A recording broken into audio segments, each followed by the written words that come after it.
Sedikit ya, sebetulnya ini rahasia di antara kita, tapi nggak apa-apa lah saya sampaikan. Lihat baik-baik. Di surga itu ada gambaran di Quran, bila Anda masuk ke surga, itu paling minimal akan dilayani oleh pelayan surga. Adalah, malu saya ceritakannya nih. Mau terus? Kesibukan para lelaki yang masuk surga. Di surga adalah memecah. Kalau laki-laki masuk surga dikasih bidadari 7 orang, bagaimana dengan wanita? Apakah dapat 7 pangeran? Wanita yang terlintas di pikirannya ingin dapat 7 pangeran tak masuk surga. Tidak ada satupun yang berani berkata, akulah jalan dan kebenaran dan hidup. Hanya Yesus yang berani berkata seperti itu. Ayo kita berpikir, siapa dia? Kenapa hanya dia yang berani berkata seperti itu?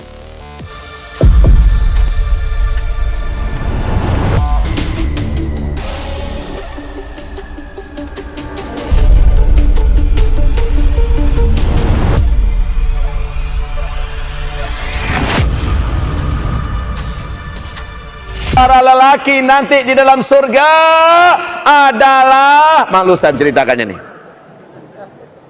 Mau terus?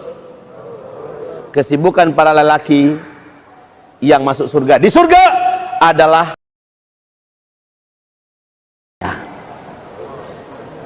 perawan terus. Habis malam pertama dapatkan perawan istri, selesai dia perawan lagi. Gitu. Serius Pak. Kalau laki-laki masuk surga dikasih bidadari 7 orang, bagaimana dengan wanita? Apakah dapat 7 pangeran? Wanita yang terlintas di pikirannya ingin dapat 7 pangeran tak masuk surga. Kalau ada ibu berpikir akan masuk surga lalu punya suami 7, itu dijamin tak masuk surga. Kenapa laki-laki selalu disebut punya banyak bidadari? Beda laki-laki dengan perempuan. Laki-laki itu poli, sedangkan perempuan itu mono. Mono itu artinya satu, sedangkan laki-laki itu poli. Poliklinik, banyak klinik. Politeknik, banyak teknik. Poligami. Salah satu nikmat yang ada dalam surga adalah minta maaf, karena inilah yang kita tahan-tahan di dunia. Inilah yang kita tahan-tahan di dunia. Dan kenikmatan terbesar yang diberikan Allah Subhanahu wa ta'ala di surga adalah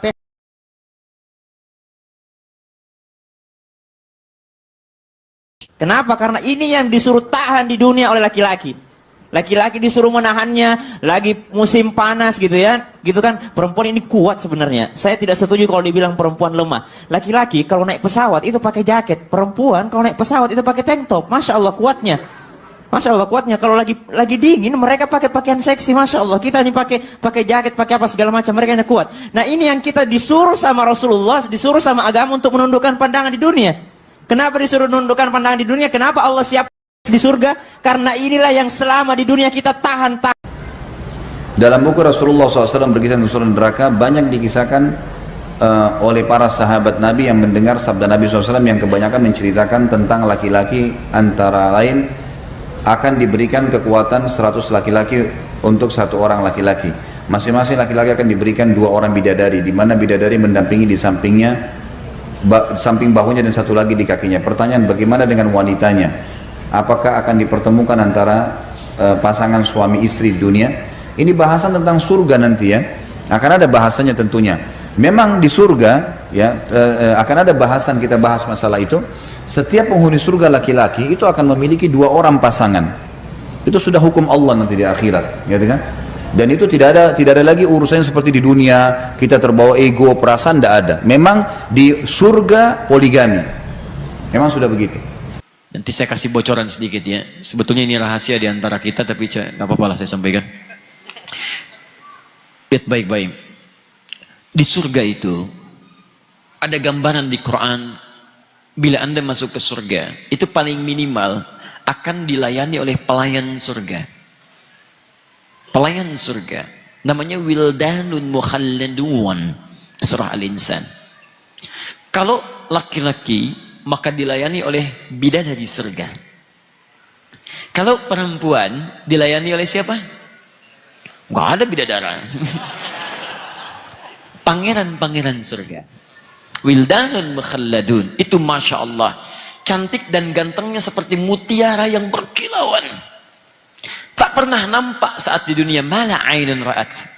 Tak pernah didengar kisah sebelumnya. Wala udhunun sami'at. Wala khatara ala qalbi bashara. Bahkan kata Nabi, Anda melamunkan sekarang gak seperti lamunan Anda. Akhwat Ustaz. Dari akhwat. Iya, Masya jadi Allah. banyak kitab jelaskan masalah kenikmatan surga, salah satunya adalah bidadari Ustaz. Dan setiap orang laki-laki itu mendapatkan banyak bidadari di sana yang siap untuk melayaninya. Terus untuk akhwat sendiri apa Ustaz? Apakah ada bidadara juga di sana? Terima kasih Ustaz. Ini para pemerhati akhwat. Masya Allah. Ya, kita katakan bahwasanya yang ada dalilnya laisa fil jannati a'zab. Tidak ada di surga itu orang yang bujangan, enggak ada. Semua orang di surga laki-laki dan perempuan, tidak ada yang bujangan. Kalau ada wanita yang masuk surga sementara suaminya enggak ada, maka Allah akan nikahkan dengan lelaki yang lain. Apakah Allah akan menciptakan lelaki yang tampan sebagaimana bidadari, wallahu alam bisawab, ataukah Allah akan menikahkan dia dengan para lelaki lain yang sudah masuk surga? Ya, yang jelas tidak ada wanita yang bujangan. Semuanya akan menikah. Dan kita katakan bahwasanya dalil-dalil menunjukkan bahwasanya seorang lelaki akan bersama dengan istrinya. Kalau istrinya masuk surga, maka akan bergandengan dengan suaminya. Sehingga suaminya memiliki istri di dunia, dari dunia, dan juga bidadari-bidadari. Tidak sebaliknya seorang wanita memiliki 10 suami misalnya, tidak ada dalilnya seperti itu. Karena Allah masalah kenikmatan kan masalah kepuasan. Kenikmatan itu masalah apa? Kepuasan. Ya, Allah tidak menjadikan hasrat wanita di sana ingin punya 10 lelaki, tidak. Ya. Tapi cukup dia dengan suaminya yang ada di surga, maka dia akan merasa kebahagiaan. Jangan pikir juga nanti saya cemburu sama bidadari, tidak.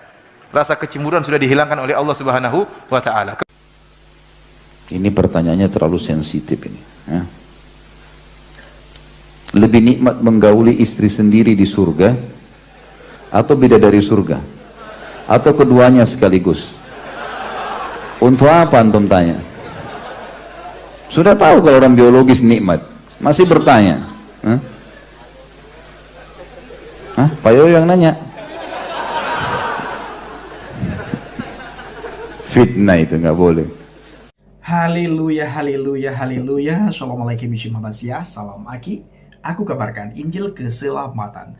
Bapak Ibu Tuhan, ketemu lagi dengan saya Evangelis Avraham Effendi Usman. Bagaimana kabar Bapak Ibu semua? Tentu luar biasa. Nah saudaraku para pencinta Injil Habaget, bagaimana tanggapan saudara semuanya? Dan tanggapan kita semua setelah kita mendengar cuplikan video tersebut dari 6 orang ustadz sekaligus berbicara tentang apa yang dialami oleh, ya sebagaimana yang kita dengar lah Bapak Ibu ya. Sepertinya saudara, kita yang mendengar ya, mereka yang berbicara, mereka yang menyampaikan, kita yang mendengar sepertinya itu adalah malu ya. Kita yang malu, mereka yang menyampaikan, mereka yang memperdengarkan, kita yang malu. Nah saudaraku, pertanyaan saya kepada teman-teman semuanya yang khusus dari Kristen, yang seiman, seakidah dengan saya, yang satu Tuhan, satu iman, satu baptisan dengan saya. Adakah yang ingin mau login? Nah silahkan ya. Ada yang mau login? Silahkan. Tetapi ingat, keselamatan hanya ada di dalam pribadi Adonai Yesus HaMashiach. Di bawah kolong langit ini tidak ada nama yang bisa menyelamatkan kita manusia selain di dalam nama Yesus HaMashiach. Nama yang punya kuasa, nama yang punya otoritas, nama yang olehnya kita diselamatkan. Jangan cari yang lain ya. Di bawah kolong langit ini, bukan di bawah kolong langit Israel, tapi di bawah kolong langit ini, hanya nama itu kita diselamatkan. Jadi jangan sampai saudara meninggalkan Yesus untuk mendapatkan kesenangan badani ya. Jangan meninggalkan Yesus, jangan menjual firman hanya untuk mendapatkan kesenangan badani. Di sana saya terjadi diskusi dengan teman muslim Bapak Ibu, dan saya menanyakan hal yang sama sebagaimana para ustadz tersebut menyampaikan. Teman muslim ini berkata, itu Bang Pendi kenikmatan yang kami dapatkan, itulah kelezatannya. Nah, berbeda dengan surganya Bang Pendi. Kelezatan apa yang bisa dinikmati di surga? Kenikmatan apa yang bisa dinikmati di surga? Nah, itu pertanyaan yang sangat bagus. Saya menjawab, kenikmatan yang didapatkan oleh orang yang percaya kepada Yesus Kristus adalah ketika orang tersebut masuk surga. Dan kerinduan semua umat manusia, bukan saja orang Kristen saya bilang, kerinduan setiap umat manusia adalah bagaimana orang itu bisa masuk surga. Ini kerinduan dan kenikmatan dan kelezatan yang paling berharga dan yang paling diharapkan oleh setiap umat manusia. Bisa masuk surga. Bisa melihat wajah Tuhan. Bisa melihat dan bertemu dengan Sang Pencipta. Inilah satu kenikmatan, satu kelezatan, satu kerinduan setiap orang. Tapi tidak bisa orang dapatkan surga kalau hanya berpikir dengan akal pikirannya. Dia berjalan menurut hawa nafsunya. Dia berjalan menurut pikirannya. Dia berjalan menurut kemauannya. Itu tidak bisa. Maka kita butuh Yesus yang memberikan petunjuk kepada kita. Kita butuh Yesus yang memberikan jalan dan memberikan hidayah kepada kita sehingga kita bisa sampai ke surga. Kita bisa bertemu dengan Bapa kita di surga. Kita bisa bersama dengan para soleh-soleh Tuhan. Itulah satu kenikmatan yang kami dapatkan. Dan satu kerinduan yang semua orang harapkan adalah bisa masuk surga. Tapi tidak semua orang bisa masuk surga. Makanya pilih Yesus. Ikut Yesus. Karena hanya Dia satu-satunya pribadi yang datang dari surga. Tidak ada pribadi lain yang mengatakan aku pergi ke surga untuk menyediakan tempat bagimu supaya di mana aku berada engkau pun berada. Hanya Yesus yang berani berkata seperti itu. Bapak Ibu, banyak sekali ketika terjadi diskusi dengan teman-teman muslim.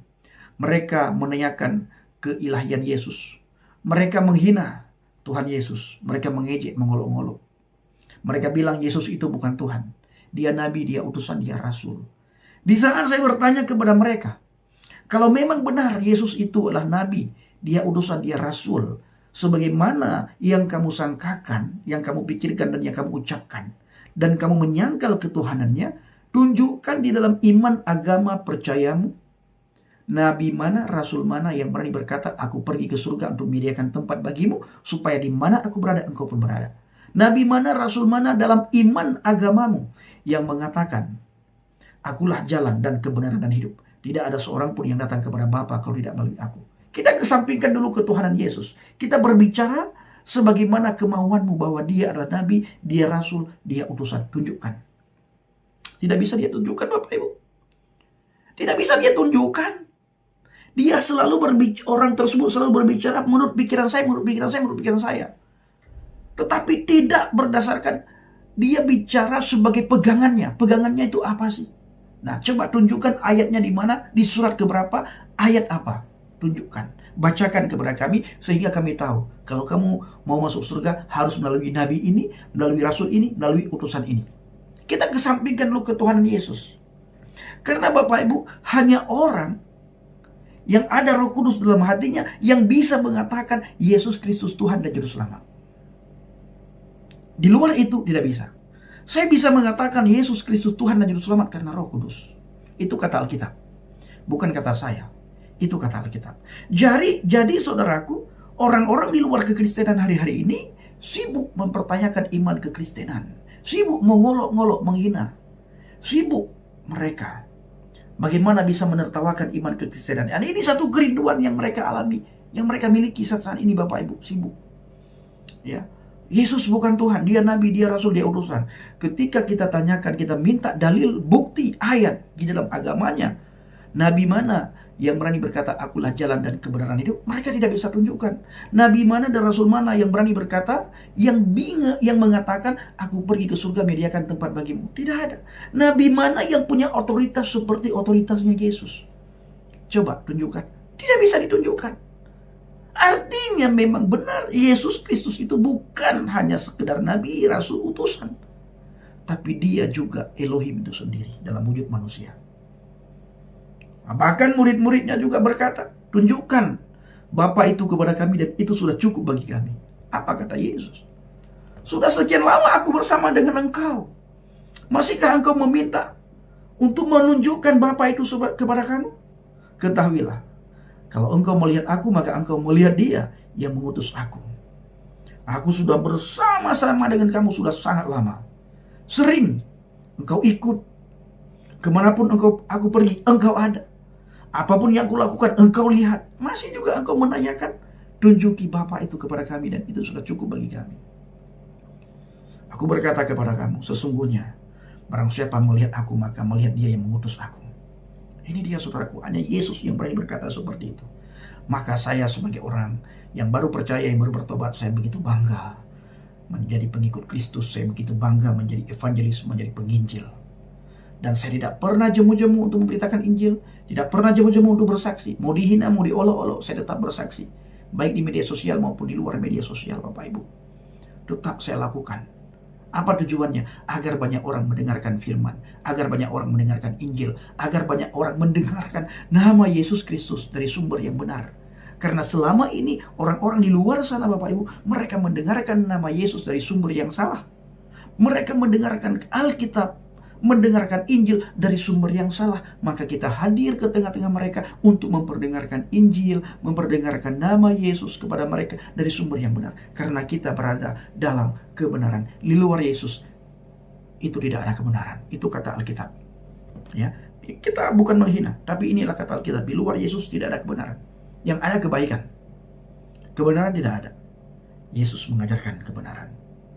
Ketika agama lain, nabi-nabi yang lain, rasul-rasul yang lain mengajarkan kebaikan, Yesus mengajarkan kebenaran. Makanya Dia berani berkata, Ana al-haq, akulah kebenaran, wal hayah, dan hidup, wat tariq, dan jalan. Ana tariq wal haq wal hayah, akulah jalan dan kebenaran dan hidup.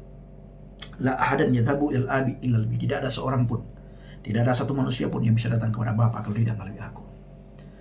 Tunjukkan, minta kepada mereka, orang-orang yang selalu mengolok-olok Yesus, yang dimana mereka mengatakan Yesus itu nabi, rasul, utusan. Minta sama mereka, ada tidak nabi-nabi dan rasul-rasul yang mereka imani, yang mengatakan, siapa yang percaya kepadaku, maka orang itu mendapatkan hidup yang kekal. Ada tidak nabi dan rasul yang berani berkata, akulah terang dunia, siapa yang mengikut aku, maka orang itu berada di dalam terang. Adakah nabi dan rasul yang lain berkata seperti itu? Kalau ada, tunjukkan dalilnya. Mana ayatnya? Mana buktinya? Di surat yang keberapa? Ayat yang keberapa? Ada nabi, ada rasul yang mengatakan seperti itu. Kalau tidak ada, bagaimana Bang Pendi? Anda butuh Yesus sebagai juru selamat. Anda butuh Yesus sebagai terangnya hidup. Anda butuh Yesus untuk membawa Anda ke surga. Saya sudah mengalami. Nah, Bapak Ibu yang kasih Tuhan, saya ingin membacakan sebuah firman Tuhan dalam Injil Matius 22 ayat 29 sampai dengan ayat 32. Nanti saudara-saudari akan menyimpulkan. Ya. Yesus menjawab mereka, kamu sesat. Nah, sebab kamu tidak mengerti kitab suci maupun kuasa Elohim. Karena pada waktu kebangkitan orang tidak kawin dan tidak dikawinkan, melainkan hidup seperti malaikat di surga. Tetapi tentang kebangkitan orang-orang mati, tidakkah kamu baca apa yang difirmankan Elohim ketika Ia bersabda, akulah Elohim Abraham, Elohim Ishak dan Yakub. Ia berkenan, Ia bukanlah Elohim orang mati, melainkan Elohim orang hidup. Haleluya. Nah, saudaraku yang dikasihi Tuhan, para pencinta Injil Habaget, saya mengucapkan terima kasih banyak kepada saudara yang selalu mendukung pelayanan Habaget, baik melalui doa, dana, motivasi, maupun support saudara semuanya. Dukung dalam doa dan bawa pelayanan Habaget dalam doa syafaat Bapak Ibu. Lebih-lebih lagi pelayanan nanti yang akan kita lakukan ke Mentawai, Pulau Mentawai di daerah pedalaman. Pulau mana? Kita tidak bisa memberitahu di publik Bapak Ibu karena menyangkut beberapa hal ya. Makanya Bapak Ibu bawa dalam doa syafaat pelayanan yang akan kita lakukan ke Pulau Mentawai nantinya, agar melalui pelayanan kita banyak orang dikuatkan, banyak orang dimenangkan, dan lebih-lebih lagi mereka yang sudah lama undur dari hadapan Tuhan, mereka bisa kembali kepada Tuhan.